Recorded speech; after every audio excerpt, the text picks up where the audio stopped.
The wind rolled low over the prairie that night, carrying dust and the smell of rain that hadn't come yet. A lonesome rider pushed through it, his coat darkened with trail dirt and his hat pulled low to keep the grit from his eyes. His horse was weary, head bowed, hooves dragging against the uneven road that led toward a cluster of oil lamps flickering faintly in the distance.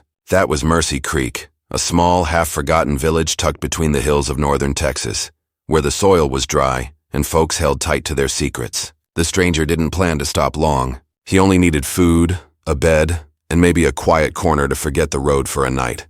The main street was near empty when he rode in. A thin line of yellow light spilled from the saloon windows, and the sound of a piano drifted into the wind, soft, almost ghost-like.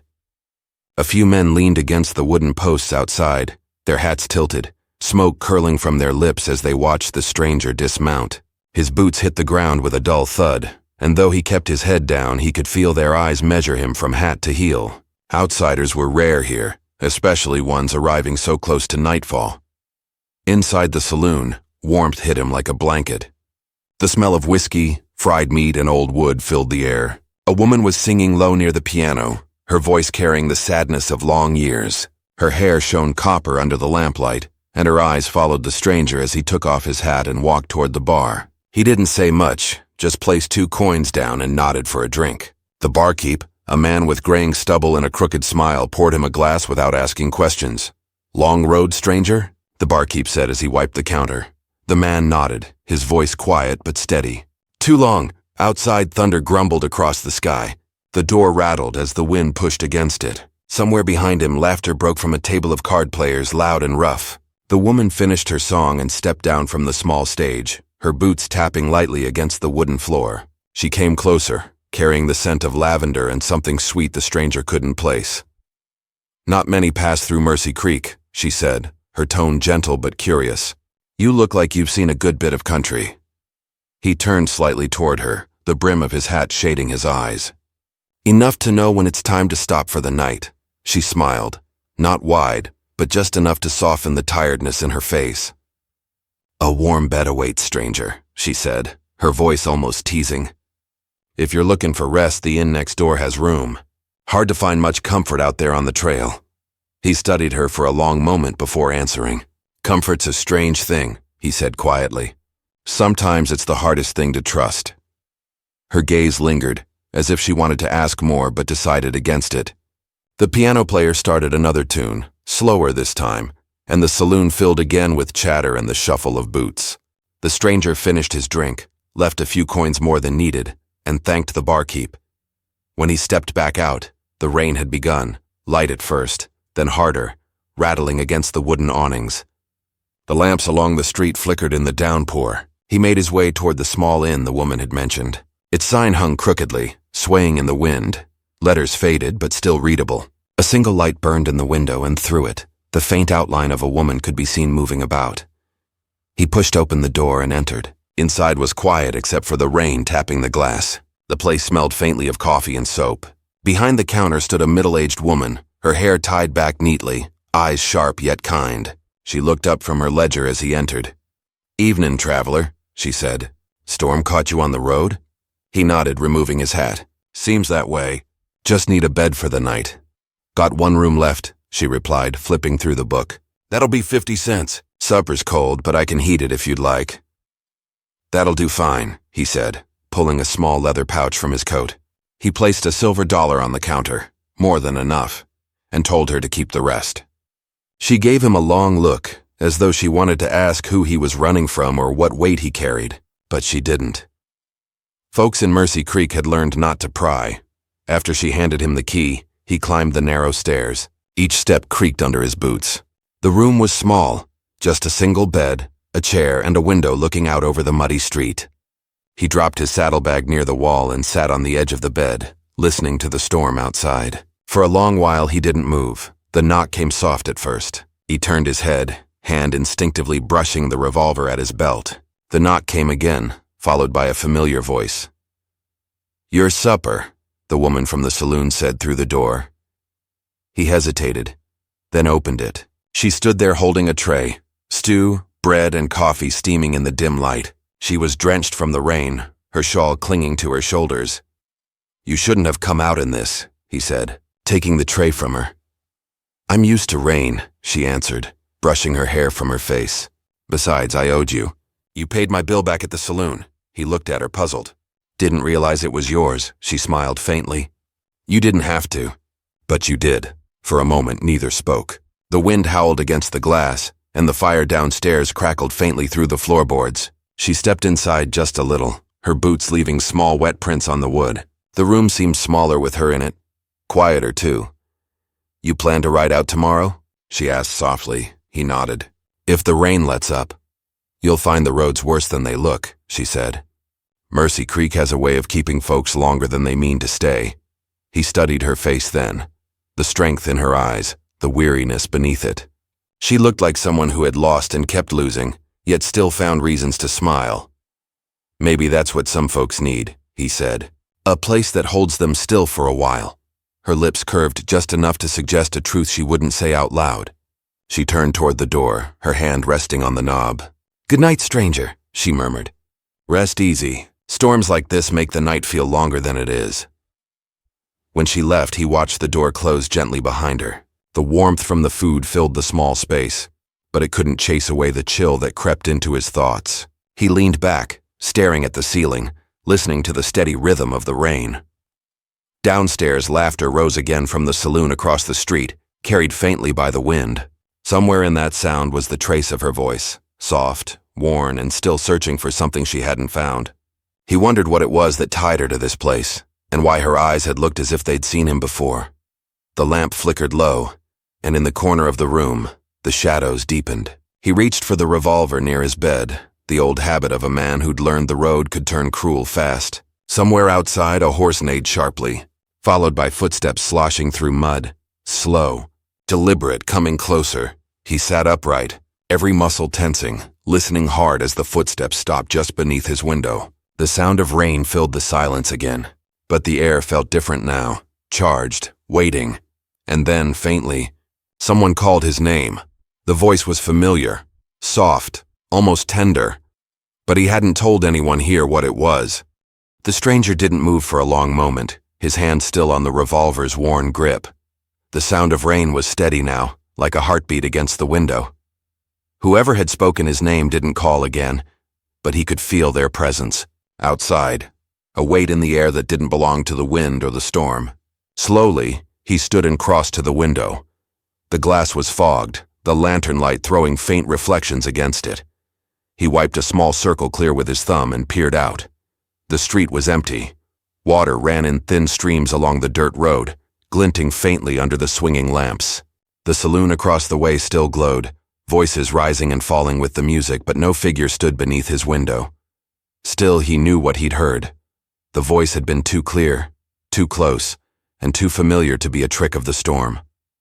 He stepped back, uneasy, and set the revolver on the table. The bed looked inviting, but sleep didn't come easy to a man who'd spent years looking over his shoulder. He sat by the window for a while, watching the storm, trying to recall where he might have heard that voice before, somewhere in the past, on some stretch of road or battlefield, maybe even a memory he'd buried deep enough to forget. But now, in this quiet little town, it had come calling again. Morning came slow, with a gray sky and mist clinging to the hills. The storm had passed, leaving the air heavy with the smell of wet earth and pine. The stranger washed up, pulled on his coat, and went downstairs. The woman from the night before, the one who'd brought his supper, wasn't in sight. The innkeeper offered him coffee and a cautious smile. "Sleep all right?" she asked. "Well enough," he said, "though something strange happened last night." Her brow lifted slightly. "Strange how?" He hesitated, not wanting to sound foolish. "Thought I heard someone outside my window, calling my name." She studied him for a moment, her expression unreadable. Then she shook her head. "This town can play tricks on travelers. The wind runs through the canyons a certain way. Sounds like voices sometimes." He nodded, though he didn't quite believe it. He'd learned long ago that when people in small towns brushed something off too quickly, it usually meant there was truth under it. He finished his coffee and stepped out into the street. Mercy Creek looked different in daylight, quieter, smaller. A handful of folks moved about. A man unloading supplies from a wagon, two children chasing each other near the blacksmith's, and an old dog sleeping in a patch of sun. But there was a stillness here that didn't feel right, as if the whole town were holding its breath. He walked toward the saloon, boots squelching in the mud. Inside, the barkeep was already at work, cleaning glasses. The woman with copper hair wasn't there. The piano stood silent in the corner, keys streaked with dust. "Morning," the barkeep said, glancing up. "You heading out today?" Thinking on it, the stranger said. "But I've got a question first. The woman who sang last night, she from around here?" The barkeep paused, his hand stopping mid-wipe. "Which woman you mean? The one with the copper hair?" "Said the inn had a room for me." The barkeep frowned slightly. "You sure about that? Ain't been no woman singing here in months. Piano player left for Abilene near winter's start." The stranger's stomach tightened. "I saw her clear as day. She brought me supper after the rain started." The barkeep shook his head slowly. "You been on the trail too long, friend. Mercy Creek's full of stories, but that one's new to me." He wanted to argue, but the man's tone made it pointless. Still, something inside him knew better. The warmth of her hand when she'd passed him the tray, the way her shawl had dripped on the floor, that hadn't been imagination. He left the saloon and headed toward the stable, needing to think. His horse was restless, stamping in its stall. The stable hand, a quiet boy, maybe 15, glanced up when the stranger entered. "You riding out, mister?" "Not yet," the stranger said. "Tell me, son, you ever seen a woman with copper hair around here?" The boy blinked, thinking. "Copper hair?" he repeated. "Can't say I have, but there's talk." "Talk?" He looked uneasy, glancing toward the door before lowering his voice. "Some folks say there's a woman fits that look. Comes and goes with the storms. They say she used to live out by the old Miller Ranch before it burned down. That was years ago, though. Nobody's been out that way since." The stranger's pulse quickened. "What happened to the ranch?" "Fire took it," the boy said softly. "Whole place gone overnight. They never found her body, only the man's. Folks figured she ran off or worse. Sheriff don't like anyone asking about it." The stranger nodded slowly, his mind turning over the pieces. The name Miller meant nothing to him, but the story felt too close to what had happened last night to be coincidence. He left the stable and followed the main road out of town. The ground was soft from the rain, and the hills rose ahead, blanketed in fog. Half a mile out, he found the ruins, a few charred posts, and a collapsed chimney standing lonely against the gray sky. Weeds had grown over the foundation, and a half-broken fence leaned drunkenly along the edge. He dismounted and walked the perimeter, the quiet pressing in around him. Something about the place felt wrong, as if the fire's heat still lingered in the soil. Kneeling, he brushed away the dirt near a burned beam. There, half buried, was a locket, blackened but intact. He picked it up and rubbed away the ash until the faint engraving showed through. The initials read E.M. He opened it carefully, and inside a tiny portrait smiled back, the same copper-haired woman who had brought him supper the night before. He froze, a chill running through him. Behind him the wind shifted, carrying a whisper that brushed the edge of his hearing. It sounded like his name again, soft, almost pleading. He turned quickly, scanning the hills, but nothing moved except the grass. The horse snorted nervously, tugging at the reins. He pocketed the locket and mounted up, heading back toward town, heart hammering. Whatever this was, it wasn't just a ghost story. Someone, or something, was trying to reach him, and the strange part was, he felt drawn to it, as though the past he'd been running from had somehow followed him here. When he returned, the streets were busier, wagons rattled, children called to one another, and for a moment, Mercy Creek looked like any other small town. He went back to the inn, but before he reached the door, the sheriff stepped out. A tall man with a gray mustache and a badge dulled by dust, he looked the stranger over with the careful eye of someone who didn't trust easily. "Morning," the sheriff said. "Heard you been asking around." "Just trying to learn a little about the town," the stranger replied. The sheriff's gaze didn't waver. We don't take kindly to folks stirring up old business. That ranch out there, best leave it be. Any reason? The sheriff's jaw tightened.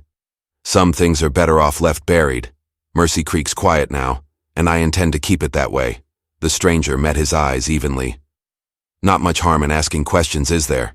That depends on who's listening, the sheriff said, then tipped his hat and walked off. The stranger watched him go, uneasy.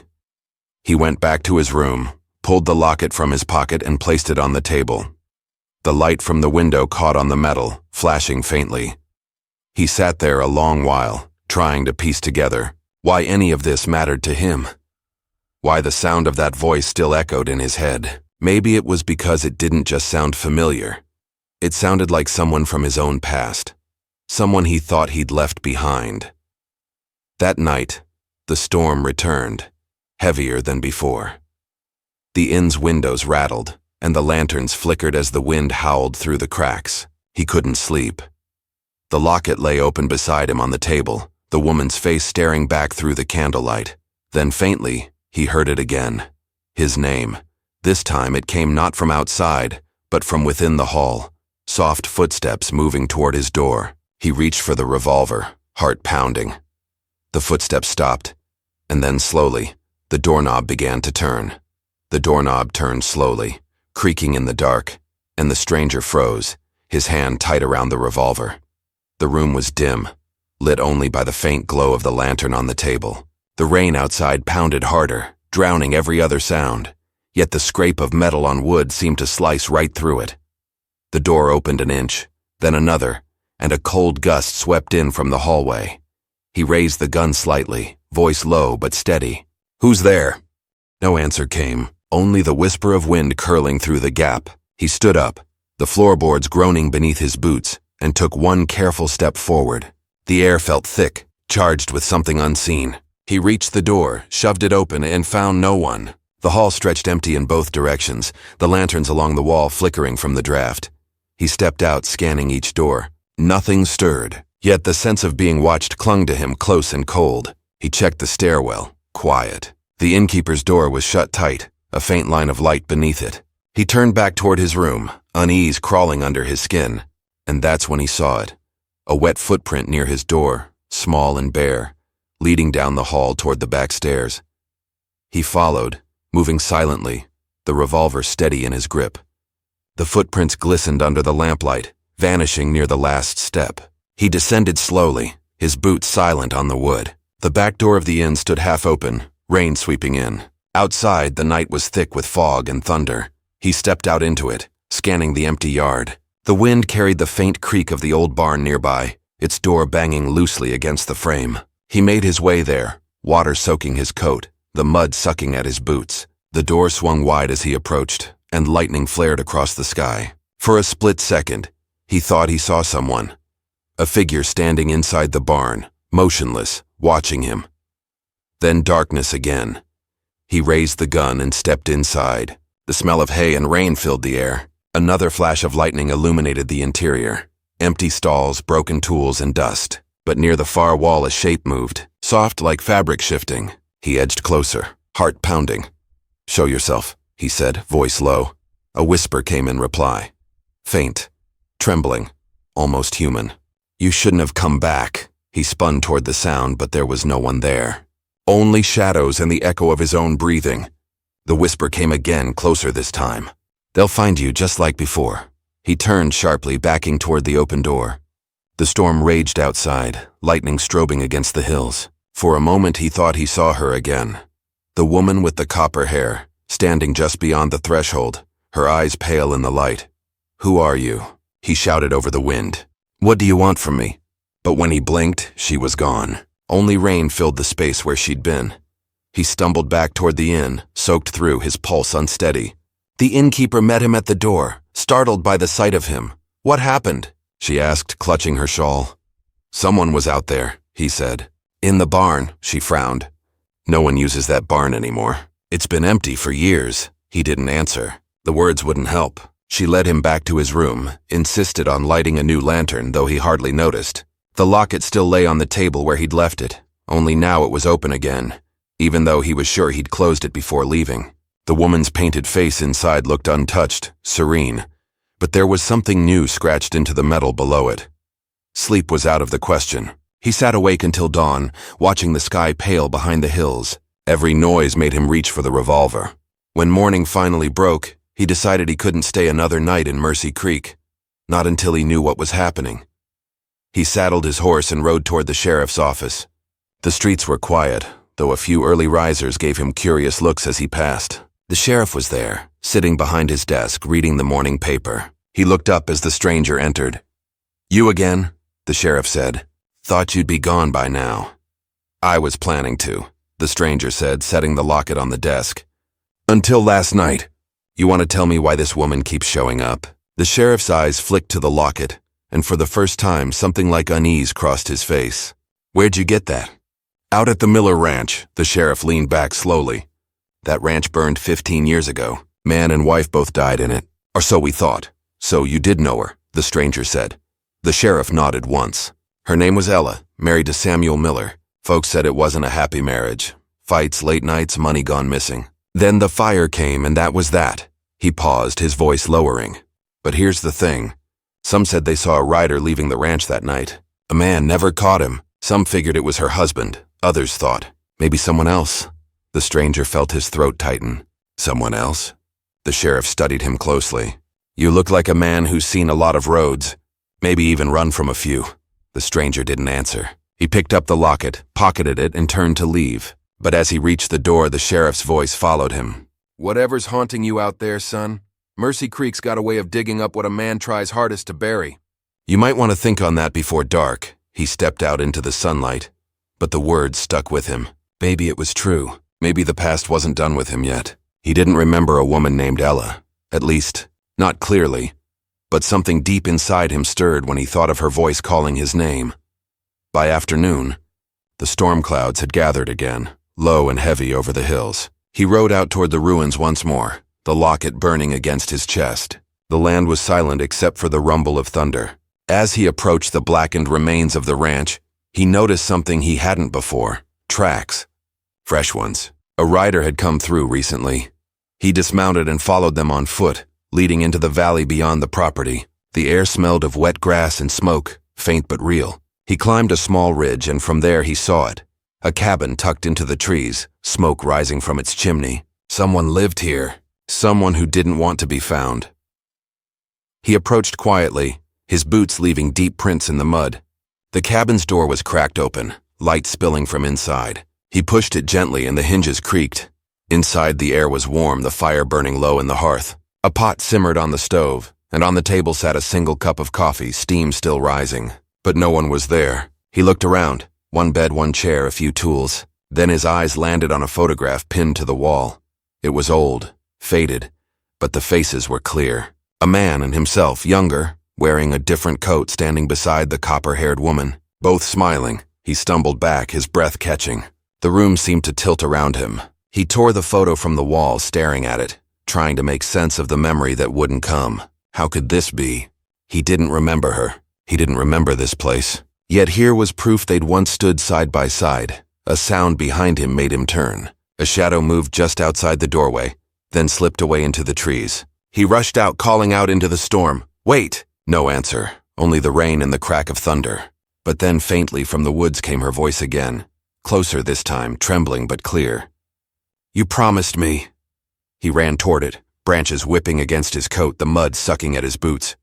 The sound led him deeper into the trees until he reached the edge of a ravine. Across the gap she stood, the same copper-haired woman. Her dress whipping in the wind, her eyes shining with something between sorrow and anger. "You left me," she called, her voice echoing through the storm. He shook his head, shouting over the thunder. "I don't understand. I don't even know what happened." Lightning flashed, illuminating her face, pale, wet with rain, but alive. "Too alive. You will," she said, her voice low and certain, "before the next storm ends." The wind rose sharply, nearly knocking him off balance. When he looked again, she was gone. Only the sound of the rain filled the emptiness. He stood there, soaked and shaking, staring at the empty ridge across from him. Whatever truth lay between them, it wasn't finished. And as the storm built around him, he knew one thing for certain. Before dawn, Mercy Creek would force him to face what he'd spent years trying to forget. The rain didn't stop until morning. By then, the stranger was half frozen, his clothes soaked through and his mind spinning with too many questions that had no answers. He stood for a long time at the edge of that ravine, staring at the place where the woman had stood. The woman who had called his name, who had vanished again into the storm. The wind had carried away her words, but her face lingered, fixed in his thoughts like a photograph he couldn't forget. When the first light crept through the gray clouds, he turned back toward Mercy Creek. The town lay quiet beneath the soft mist. Smoke rose from the chimneys and the smell of wet wood filled the air. He rode slow, heavy with the weight of what he had seen. The sheriff was waiting near the post office, leaning against the railing, his hat pulled low. "You look like you've seen a ghost," the sheriff said as the stranger dismounted. "Maybe I have," he replied. "Or maybe I saw what I've been running from all this time." The sheriff studied him with a tired kind of understanding. "You found the old cabin?" He nodded. "And a picture of me and her." The sheriff sighed, scratching at his chin. "Thought so. You looked familiar the minute I saw you ride in. Folks used to talk about a man that came through here before the fire. Same look, same eyes. Said he was helping Samuel Miller with the ranch for a while. Then one night there was smoke on the horizon and a rider disappearing into the hills. No one saw him again." The stranger looked down at the muddy ground, rain dripping from his hat brim. "You think that rider was me?" "I don't think," the sheriff said quietly. "I know, and so do you." For a moment neither spoke. The sound of the wind filled the silence between them. Finally the sheriff added, "You were hurt bad that night. Hit on the head trying to pull the woman out of the fire. When you came to, you didn't remember a thing. Rode off before sunrise. Some say the past has a way of finding its way back when the mind's ready to see it." The stranger felt something shift deep inside, a hollow space beginning to fill. Images came in flashes. Smoke, heat, the roar of flames. A woman's voice crying out his name. He remembered running back into the fire, the beam collapsing, the darkness that swallowed everything after that. He remembered her hand slipping from his grasp. "I didn't leave her," he said quietly, almost to himself. "I tried to save her," the sheriff nodded. "Maybe that's what she wanted you to remember." He looked up toward the hills again, toward where the ruins still stood. "She's out there," he said softly. "Or something of her is." The sheriff put a hand on his shoulder. "Some things ain't meant to be fixed, son, but maybe remembering her, and what you tried to do, that's enough to set her free." He rode back out one last time before dusk.